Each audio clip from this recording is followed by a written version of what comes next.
दोस्तों नमस्कार। आप सभी का स्वागत है आपके अपने YouTube चैनल एक्सेस एकेडमी पर। दोस्तों आज की इस वीडियो में हम 12,460 शिक्षक भर्ती में 8 मई सुप्रीम कोर्ट सुनवाई से जुड़ी हुई बड़ी अपडेट डिस्कस करेंगे, जिसमें जो इस वक्त की सबसे बड़ी खबर निकलकर सामने आ रही है कि सुप्रीम कोर्ट की तरफ से 8 मई की जो एडवांस कार्ज लिस्ट जारी की गई उसमें केस मेंशन नहीं हुआ है। अब क्या केस की सुनवाई होगी, क्या होगा, उससे जुड़ी हुई इंपॉर्टेंट पॉइंट डिस्कस करेंगे। वहीं पटवालिया सर की बड़ी डिमांड है जिसे कोर्ट भी पूरी तरीके से सहमत दिखी है 12,460 शिक्षक भर्ती में। क्या है खबर, उसको जानेंगे इस वीडियो के माध्यम से। इसके साथ साथ 72,825 शिक्षक भर्ती में 12,091 की लिस्ट पर सुप्रीम कोर्ट से बड़ी खबर आ रही है, जहां पर 12,091 को लेकर के जो लीडिंग एसएलपी सुप्रीम कोर्ट में फाइल की गई थी वो हो चुकी है डिफॉल्ट। अब क्या होगा आगे। वहीं 90-105 को लेकर के भी 2 एसएलपी सुप्रीम कोर्ट में हो चुकी हैं फाइल। तो इससे जुड़ी हुई महत्वपूर्ण अपडेट के साथ साथ आज की सबसे बड़ी अपडेट है, जहां पर चयनित बीएड अभ्यर्थियों को बाहर करने संबंधी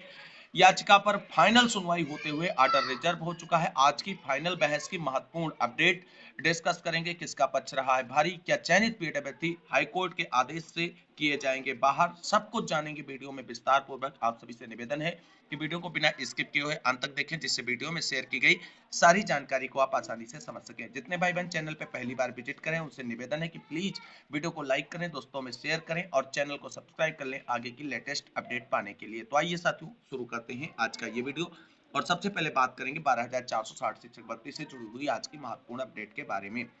दोस्तों जैसा कि आप सभी लोग जानते हैं 12,460 शिक्षक भर्ती में जो पिछली सुनवाई हुई थी उसमें अगली सुनवाई की डेट जो है वो 8 मई फिक्स कर दी गई थी। अब आप सभी को बता दें सोशल मीडिया पर खलबली मची हुई है, क्योंकि 8 मई की सुनवाई के लिए जो सुप्रीम कोर्ट की एडवांस कार्ज लिस्ट आई है उसमें 12,460 शिक्षक भर्ती से संबंधित जो केस है, उमेश चंद्र वाली याचिका जो लीडिंग याचिका वहां पर है, उसको मेंशन नहीं किया गया है सुनवाई के लिए। तो दोस्तों क्या अब 8 मई को सुनवाई नहीं होगी 12,460 शिक्षक भर्ती मामले को लेकर के, ये प्रश्न सभी हमारे चयनित भाई बहनों के दिमाग में तेजी से घूमने लगा है। तो आप सभी चयनित भाई बहनों को आश्वस्त करना चाहेंगे कि सुप्रीम कोर्ट की तरफ से जो एडवांस कार्ज लिस्ट जारी की गई है उसमें आप सभी का मामला सुनवाई के लिए लिस्टेड होकर के नहीं आया है। लेकिन सभी भाई बहनों को थोड़ा धैर्य बनाए रखने की जरूरत है, क्योंकि अभी फाइनल लिस्ट जो है वो सुनवाई के लिए नहीं आई है। और जब फाइनल लिस्ट आएगी तो उसमें 12,460 शिक्षक भर्ती का मामला लिस्टेड होकर के आएगा और मेंशन होकर के आएगा, यानी 8 मई की सुनवाई होगी, जिसकी प्रबल संभावना है। टीम की तरफ से अपने अधिवक्ताओं से वार्ता कर ली गई है। अधिवक्ता महोदय जी की तरफ से पूरी तरीके से आश्वस्त कर दिया गया है कि 12,460 शिक्षक भर्ती में 8 मई जो सुनवाई के लिए डेट फिक्स है सुप्रीम कोर्ट में, उस पर मामले की सुनवाई होगी। और जो फाइनल कार्ज लिस्ट सुप्रीम कोर्ट से आएगी केस सुनवाई के लिए, उसमें केस मेंशन होकर के आएगा। तो अभी जो एडवांस कार्ज लिस्ट में केस मेंशन नहीं है उसको लेकर के सभी चयनित भाई बहन या 12,460 शिक्षक भर्ती से जुड़े सभी भाई बहनों को पैनिक होने की जरूरत नहीं है। थोड़ा धैर्य और संयम बनाए रखें। फाइनल कॉज लिस्ट जब तक नहीं आती है तब तक कुछ भी आप डिसाइड ना करें, चीजें सही होंगी। और जो अधिवक्ता महोदय से वार्ता के बाद जानकारी निकलकर सामने आ रही है वो यही है कि 12,460 शिक्षक भर्ती मामला जो है वो 8 मई को सुनवाई के लिए फाइनल लिस्ट में मेंशन होकर के आएगा और इस पर सुनवाई होगी। तो कुल मिलाकर के अभी आप एडवांस लिस्ट पर जो लोग ये बोल रहे हैं कि 8 मई सुनवाई नहीं होगी, उनकी बातों पर ध्यान ना दें। फिलहाल धैर्यपूर्वक फाइनल जो कॉज लिस्ट आएगी सुप्रीम कोर्ट से 8 मई की सुनवाई की, उसका इंतजार करें और उसमें पूरी उम्मीद है कि केस मेंशन होकर के आएगा। तो सभी चयनित भाई बहन या अचयनित भाई बहन जो 8 मई की सुनवाई का बेसब्री से इंतजार कर रहे हैं, वो सभी लोग पैसेंस पूर्वक इंतजार करते रहें। और ऐसे लोग जो ये चाहते हैं कि भर्ती में सुप्रीम कोर्ट में कंटिन्यूअस सुनवाई ना हो, मामला जल्द निस्तारित ना हो, उनकी बातों से पूरी तरीके से दूरी बनाए रखें, क्योंकि उनका मकसद ही कुछ और है। और उनके मकसद को आप सभी लोग अगर हाई पर होकर के पूरा करने में सहयोग करेंगे तो ये अच्छा नहीं होगा किसी भी साथी के लिए। तो कुल मिलाकर के 8 मई सुप्रीम कोर्ट सुनवाई, फाइनल काज लिस्ट का इंतजार करें और फाइनल काज लिस्ट में 100% जो है वो आप सभी का केस मेंशन होकर के आएगा और 8 मई की सुनवाई होगी। इसको लेकर के अभी फिलहाल कोई भी परेशान होने की जरूरत नहीं है। अब बात कर लेते हैं कि 12,460 शिक्षक भर्ती मामले को लेकर के कि सुप्रीम कोर्ट में क्या पटवालिया सर की बड़ी डिमांड है और जिससे कोर्ट भी सहमत है। दोस्तों, आप सभी लोगों ने देखा कि पिछली सुनवाई जो हुई थी, जहां पर सरकारी अधिवक्ता ऐश्वर्या भाटी मैम की तरफ से ऑर्डर मॉडिफिकेशन के बिहाफ पर जो है 11 मार्च में डायरेक्शन लेने का प्रयास किया गया था, लेकिन पटवालिया सर ने उसको पूरी तरीके से अपोज किया था और ऑर्डर मॉडिफिकेशन एप्लीकेशन जो सरकार की तरफ से सुप्रीम कोर्ट में मूव ऑन है, उस पर डायरेक्शन नहीं लेने दिया गया था पटवालिया सर की तरफ से। और उन्होंने कहा था कि ये जो पूरी भर्ती प्रक्रिया अपनाई गई है, ये बहुत ही सस्पेक्टेड है मिलाड, और इसमें सभी पक्षों को सुने बगैर कोई भी डिसीजन ना दिया जाए, ऐसी रिक्वेस्ट पटवालिया सर की तरफ से की गई थी। अगर किसी को मेरी बात पर भरोसा नहीं हो रहा तो उस सुनवाई की वीडियो क्लिप मौजूद है, आप सभी लोग उसे चेकआउट कर सकते हैं और चीजें जो है वो वहां से आपको क्लियर हो जाएंगी। वहां पर आप सभी को बता दें, जज साहब ने कहा था कि हम ऑर्डर मॉडिफिकेशन के बिहाफ पर डायरेक्शन नहीं देने जा रहे हैं, हम कोई आदेश इशू नहीं करने जा रहे हैं इस मामले में। तो जिस तरीके से पटवालिया सर ने डिमांड करी थी कि सभी पक्षों को सुनने के बाद ही कोई आदेश निर्गत किया जाए 12,460 शिक्षक भर्ती मामले में, और उस पे जो आपके जज महोदय थे, उन्होंने कहीं ना कहीं सहमति दिखाई थी। तो कुल मिलाकर के आप सभी को बता दें, जो 8 मई में स्कूल आवंटन के लिए बोला जा रहा है, उसके चांसेस दोस्तों अब नहीं है। अब जिस तरीके से पटवालिया सर ने सभी पक्षों को सुनने की रिक्वेस्ट की है कोर्ट से, और कोर्ट उनकी बात से सहमत है, तो ऐसे में चीजें अब जो है फाइनल डिसाइड होने की ओर आगे बढ़ रही हैं, और केस निस्तारित होने के बाद जो भी आदेश सुप्रीम कोर्ट से निर्गत होगा वो लागू होगा भर्ती पर, और उसी के अकॉर्डिंग आगे की प्रक्रिया अपनाई जाएगी। और इसमें आप सभी को बता दें, अब 8536 उमेश चंद्रा वाली जो याचिका है वो बहुत इंपॉर्टेंट रोल अदा करने वाली है पूरे केस में, और उसी के इर्द गिर्द सारी चीजें होने वाली हैं। और इसलिए आप सभी साथियों को थोड़ा अब इसमें इंतजार करना पड़ेगा और केस डिसाइड हो। और इसके लिए सबसे इंपॉर्टेंट हो जाता है कि 8 मई में सुनवाई हो, और उसके बाद कंटिन्यूअस जो है सुनवाई के लिए केस मेंशन किया जाए, और सुनवाई हो और मामले को जल्द से जल्द निस्तारित किया जाए, जिससे कम से कम समय में केस को फाइनल जो है सुनने के बाद में आदेश जो है वो रिलीज किया जाए कोर्ट की तरफ से, और उसके बिहाफ पर भर्ती प्रक्रिया में आगे की कार्रवाई सुनिश्चित की जाए। हालांकि अभी जिस तरीके से सोशल मीडिया पे चीजें फैलाई जा रही हैं कि 8 मई की सुनवाई को पूरी तरीके से सस्पेक्टेड बताया जा रहा है, ऐसे में जो है अब जो चीजें हैं वो कहीं ना कहीं अभ्यर्थियों को और परेशान करेंगी, क्योंकि चीजें अभ्यर्थियों को जो जल्दी होती हुई नजर आने लगती है, उसमें कहीं ना कहीं डिले होने के कई कारण सामने निकल कर आते हैं। लेकिन अभी 8 मई की सुनवाई के लिए फाइनल कॉज लिस्ट आएगी, उसमें केस मेंशन होगा, सुनवाई होगी, यह बिल्कुल कंफर्म है। अधिवक्ताओं से जानकारी के बाद ये जानकारी आप सभी को शेयर की जा रही है। बाकी आप सभी को बता दें, 12,460 शिक्षक भर्ती मामला सुप्रीम कोर्ट से डिसाइड होने के बाद ही अब इसमें आगे की कार्रवाई सुनिश्चित होगी। ये तो चीजें अब कंफर्म होने लग गई हैं और बिल्कुल क्रिस्टल क्लियर होता जा रहा है सुप्रीम कोर्ट से इस मामले में। लेकिन सरकार की तरफ से अगर 8 मई की सुनवाई में ऑर्डर मॉडिफिकेशन पे जबरदस्त बहस करते हुए अपना पक्ष क्लियर किया जाता है, तो फिर अपोजिशन का कोई भी अधिवक्ता ऑर्डर क्लेरिफिकेशन देने से सुप्रीम कोर्ट को नहीं रोक सकता है। हालांकि अपोज किया जाएगा पुरजोर तरीके से, और पूरा प्रयास अपोजिशन का होगा कि ऑर्डर मॉडिफिकेशन के बिहाफ पर चयनितों को स्कूल आवंटन डायरेक्शन ना मिलने पाए, और इसी जोर आजमाइश में उनकी तैयारी भी कहीं ना कहीं आगे बढ़ रही है। तो चीजें अब निस्तारित होने की ओर आगे बढ़ेंगी। सरकार अगर दमखम लगा करके स्कूल आवंटन के ऑर्डर मॉडिफिकेशन पर डायरेक्शन करा लेती है तो स्कूल आवंटन होगा, अन्यथा चीजें केस डिसाइड होने के बाद ही होने वाली हैं। अब बात कर लेते हैं 72,825 शिक्षक भर्ती में 12,091 की लिस्ट को लेकर के सुप्रीम कोर्ट में जो SLP फाइल की गई है, उनसे जुड़ी हुई कुछ बड़ी खबरें निकलकर सामने आ रही हैं। दोस्तों, जैसा कि आप सभी लोग जानते हैं, 12,091 की लिस्ट से इलाहाबाद हाई कोर्ट की तरफ से जो डिवीजन बेंच का आदेश आया था वो सरकार की तरफ गया है, और अभ्यर्थियों को वहां से झटका लगा था, और उसी को लेकर के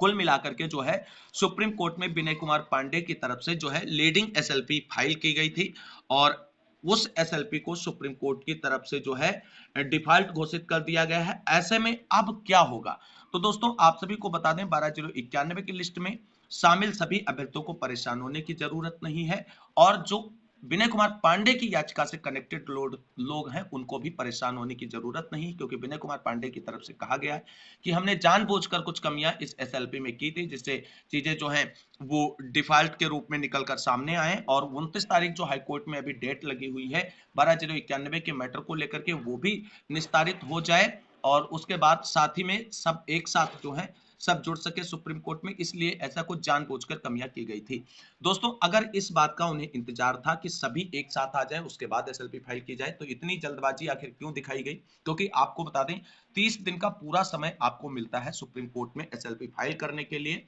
और उससे पहले आप अगर इतनी जल्दबाजी 4 दिन केवल समय गंवाते हैं आदेश आने के बाद और तुरंत एसएलपी लेकर के जाते हैं, तो कहीं ना कहीं इसमें आपकी मंशा कुछ और रही होगी। लेकिन सुप्रीम कोर्ट ने इनको डिफॉल्ट जब कर दिया है, अब जो रामप्रसाद विश्वकर्मा एंड की तरफ से जो एसएलपी सुप्रीम कोर्ट में फाइल की गई थी, क्योंकि वो मनोज मौर्य की एसएलपी से पहले फाइल है, अब वो एसएलपी जो है वो लीडिंग एसएलपी बनेगी सुप्रीम कोर्ट के अंदर, और उसमें जो है पक्ष रखा जाएगा जिसमें 479 लोग जुड़े हैं, जिसकी जो पूरी सूची है वो हमने अपने टेलीग्राम चैनल स्टडी विद टीएसएलजी पर अपलोड कर दी, आप वहां से चेकआउट कर सकते हैं। तो कुल मिलाकर के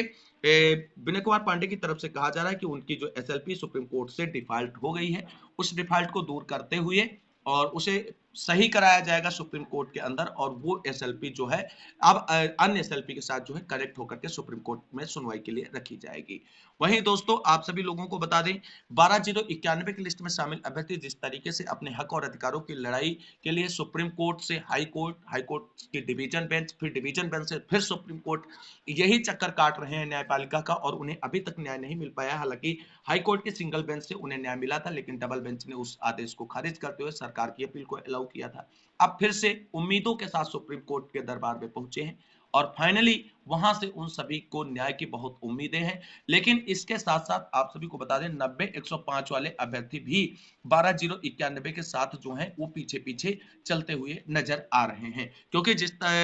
तरीके से 12/091 की लिस्ट पर जब हाईकोर्ट की सिंगल बेंच में सुनवाई हुई, वहां पर 90-105 वाले अपनी दर्द को लेकर के पहुंच गए। उसके बाद वहां से जब उनको नहीं न्याय मिला, तो जब 12/091 डिवीजन बेंच पहुंचा तो वो भी डिवीजन बेंच पहुंच गए। अब 12/091 के अभ्यर्थी जो है सुप्रीम कोर्ट में न्याय की गुहार को लेकर के पहुंचे हैं, और उनके साथ साथ चलते हुए 90-105 वाले जो है वो भी सुप्रीम कोर्ट में पहुंच चुके हैं,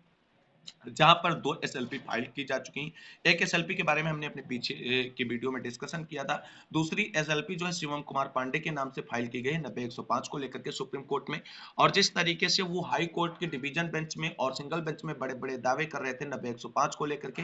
उसी तरीके से वो सुप्रीम कोर्ट में भी बड़े-बड़े दावों के साथ 90-105 वाले अभ्यर्थियों को लेकर के गए हैं, और उनको भी पूरी उम्मीद है कि उन्हें न्याय मिलेगी। अब देखना यह है कि जिस तरीके से सुप्रीम कोर्ट में 12/091 जो है फाइनली अब न्याय की उम्मीद के साथ पहुंचा है, क्या सुप्रीम कोर्ट में अभ्यर्थियों को न्याय मिलेगा?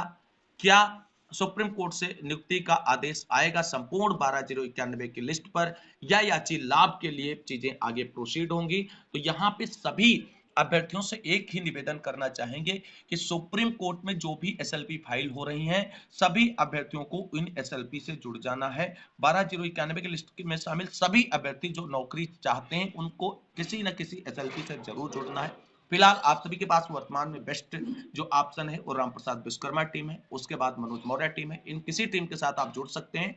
क्योंकि सुप्रीम कोर्ट से मामला जो है वो कहीं ना कहीं अधिवक्ताओं को याची लाभ की ओर जो है न जाता हुआ नजर आ रहा है। तो ऐसे में अगर आप एसएलपी से जुड़ करके याची बनेंगे, तो अगर याची लाभ पर आदेश आकर के रुकता है सुप्रीम कोर्ट का 12/091 मामले में, तो आप सभी को पूरी तरीके से न्याय मिलेगा, और आप याची बने होंगे तो आप सभी नियुक्ति के हकदार होंगे। तो इसलिए याची बनना बहुत ही इंपॉर्टेंट है, किसी भी टीम के साथ आप जुड़ जाएं, बाकी कोई टेंशन की बात नहीं। विनय कुमार पांडे की तरफ से अपनी एसएलपी का डिफॉल्ट सही कराते हुए उसे फिर से टैग करा दिया जाएगा अन्य एसएलपी के साथ, बाकी परेशान होने की जरूरत नहीं है फिलहाल।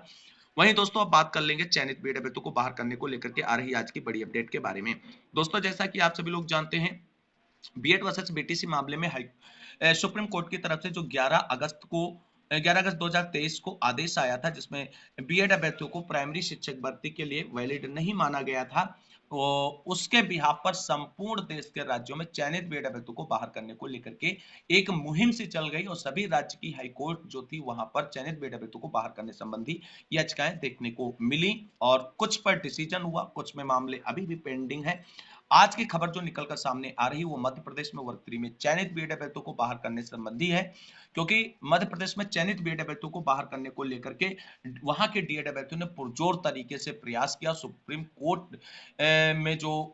सरकार गई उसका भी इफेक्ट देखने को मिला। तो आज की सुनवाई जो हुई है मध्य प्रदेश में चयनित बीएड अभ्यर्थियों को बाहर करने को लेकर के, उससे जुड़े हुए कुछ पॉइंट देखते हैं। दोस्तों आप सभी को बता दें, मध्य प्रदेश में चयनित लगभग 11,000 से अधिक बीएड अभ्यर्थियों को बाहर करने को लेकर के डीएड के अभ्यर्थियों की तरफ से हाई कोर्ट में जो याचिका फाइल की गई थी उस याचिका पर आज मैराथन और फाइनल बहस देखने को मिली, जिसमें चाहे डीएड डीएलएड वर्ग के अभ्यर्थियों की तरफ से मीनाक्षी अरोड़ा मैम हो या अन्य मोस्ट सीनियर अधिवक्ता जो हैं, उन्होंने पुरजोर तरीके से देश के कई राज्यों के आदेशों का सहारा लेते हुए बीएड अभ्यर्थियों को बाहर करने का पुरजोर प्रयास किया। वहीं आप सभी को बता दें, बीएड अभ्यर्थियों की तरफ से पटवालिया सर जैसे मोस्ट सीनियर अधिवक्ताओं की उपस्थिति रही और उन्होंने पूरी पुरजोर तरीके से सुप्रीम कोर्ट के कई आदेश, अन्य राज्यों के कई आदेश जो बीएड को प्रोटेक्ट करते हैं उनको मेंशन करते हुए धमाकेदार पैरवी की कोर्ट के अंदर। तो आज की सुनवाई जो हुई है जिसमें बीएड और बीटीसी के अभ्यर्थियों की तरफ से बहुत ही धमाकेदार पैरवी देखने को मिली है और सभी जो आप आर्गुमेंट किए हैं उससे सभी को लग रहा है कि हमें जीत पूरी तरीके से मिलने वाली है। वहीं आप सभी को बता दें, कोर्ट के निर्देशानुसार आज सरकार की तरफ से जो डाटा मांगा गया था कोर्ट के द्वारा उसको सबमिट किया गया, उसी पर आर्गुमेंट किया गया और एजी महोदय के द्वारा जो है सरकार का स्टैंड भी क्लियर कर दिया गया हाई कोर्ट में। तो कुल मिलाकर के मध्य प्रदेश में चयनित बीएड अभ्यर्थियों को बाहर करने वाली याचिका पर आज फाइनल सुनवाई होते हुए